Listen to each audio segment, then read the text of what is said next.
नमस्ते दोस्तों। I hope आप इस कहानी को भूले नहीं होंगे। देरी से एपिसोड अपलोड करने के लिए मैं आप सबसे माफ़ी मांगती हूँ, लेकिन आने वाले वक्त में मेरी पूरी कोशिश रहेगी कि आपको हर एपिसोड टाइम पर मिले। Thank you for your support. Now चलिए कहानी को शुरू करते हैं। तो आप सुन रहे हैं the curse of love. Rudransh की जीप की आवाज सुन शशांक, अमित और शिल्पा ने अपने पीछे मुड़कर देखा तो वहां रुद्रांश जीप से उतरते हुए उन तीनों को ही देख रहा था। रुद्रांश को देख वो तीनों उसी की तरफ देखने लगे। तभी रुद्रांश ने उन्हें देखते हुए कहा, तुम तीनों इस वक्त बाहर क्यों खड़े हो रखे हो?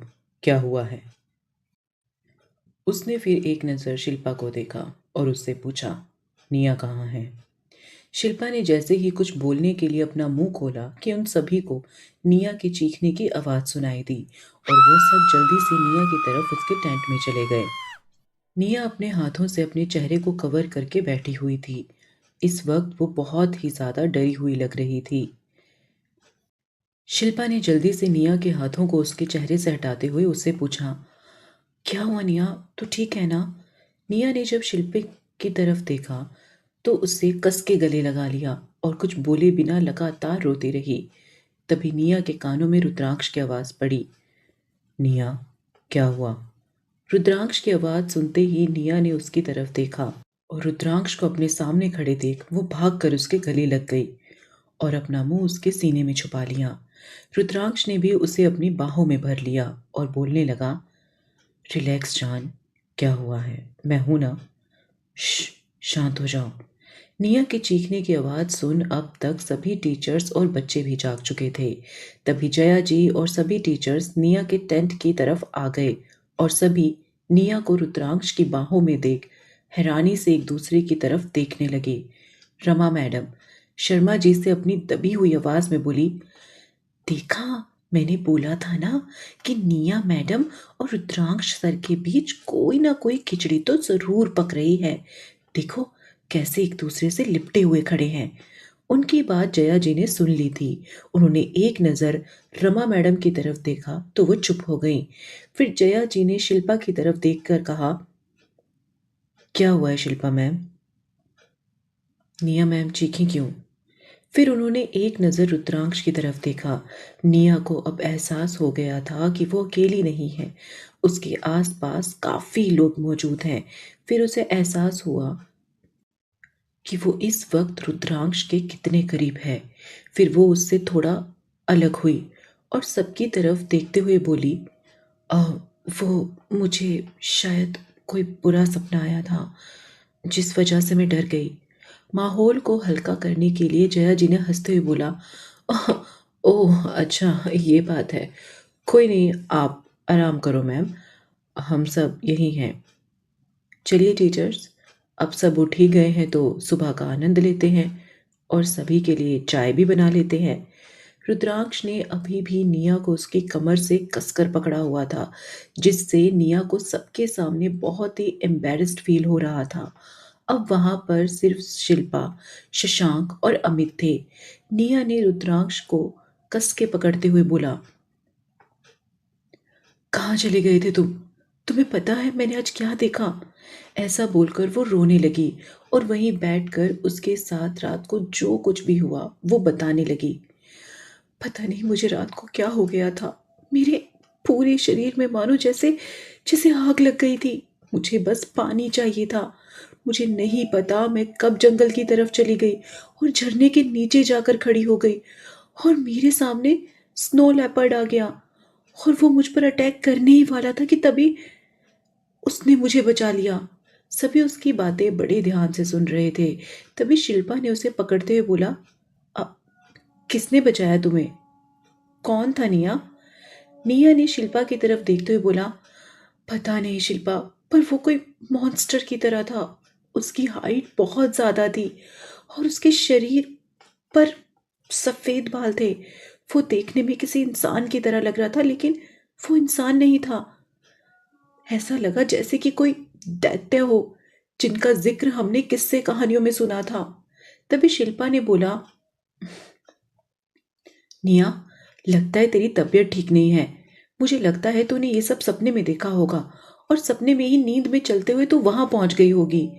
निया ने गुस्से में चिल्लाते हुए बोला, शिल्पा तुम्हें क्या मैं पागल लग रही हूँ? कोई कैसे नींद में चल के जंगल में जाकर पानी के नीचे खड़े हो सकता है?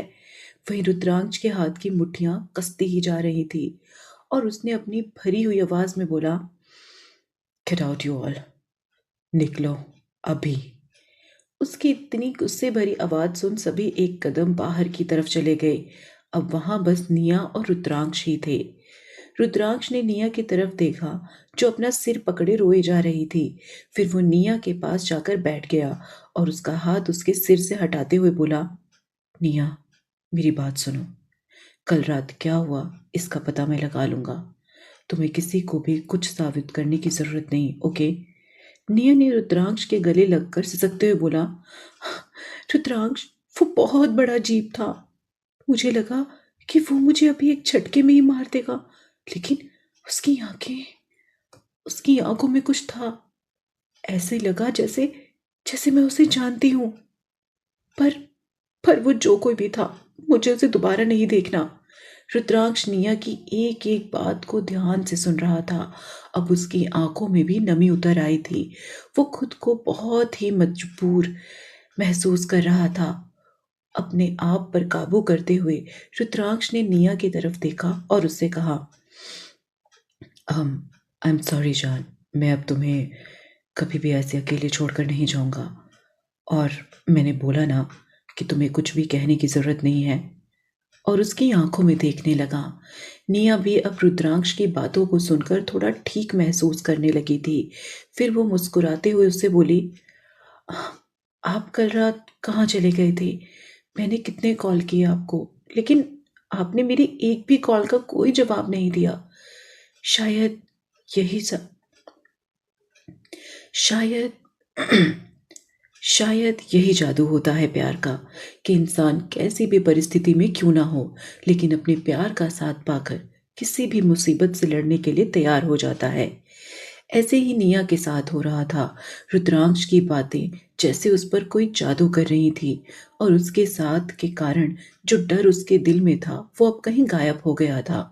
रुद्रांश ने निया को अपना मूड ठीक कर कपड़े चेंज करके बाहर आने को कहा और फिर वो खुद टेंट से बाहर आ गया।